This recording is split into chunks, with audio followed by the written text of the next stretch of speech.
Apocalypse de Jean, chapitre 6.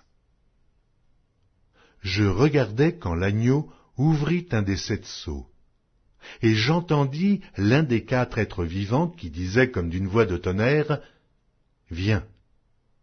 Je regardai, et voici parut un cheval blanc.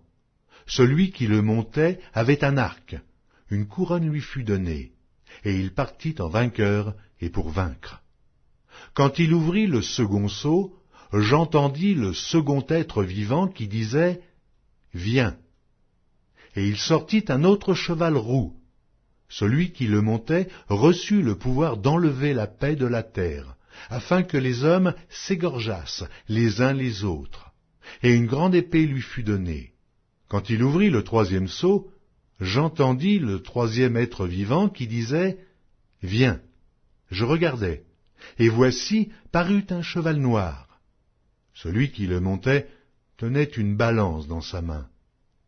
Et j'entendis au milieu des 4 êtres vivants une voix qui disait « Une mesure de blé pour un denier, et 3 mesures d'orge pour un denier, mais ne fais point de mal à l'huile et au vin. » Quand il ouvrit le 4e sceau, j'entendis la voix du 4e être vivant qui disait « Viens !» Je regardai, et voici parut un cheval d'une couleur pâle. Celui qui le montait se nommait la mort, et le séjour des morts l'accompagnait. Le pouvoir leur fut donné sur le quart de la terre, pour faire périr les hommes par l'épée, par la famine, par la mortalité, et par les bêtes sauvages de la terre. Quand il ouvrit le 5e sceau, je vis sous l'autel les âmes de ceux qui avaient été immolés à cause de la parole de Dieu et à cause du témoignage qu'ils avaient rendu. Ils crièrent d'une voix forte en disant « Jusque à quand, Maître, saint et véritable, tardes-tu à juger et à tirer vengeance de notre sang sur les habitants de la terre ?»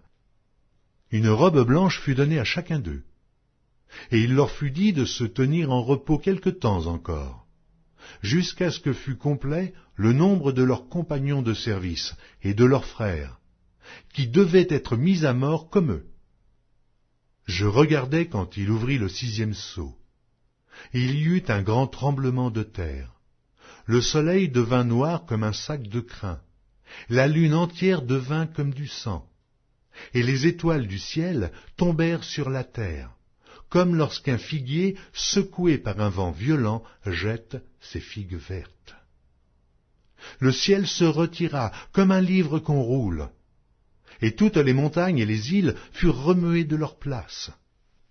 Les rois de la terre, les grands, les chefs militaires, les riches, les puissants, tous les esclaves et les hommes libres se cachèrent dans les cavernes et dans les rochers des montagnes.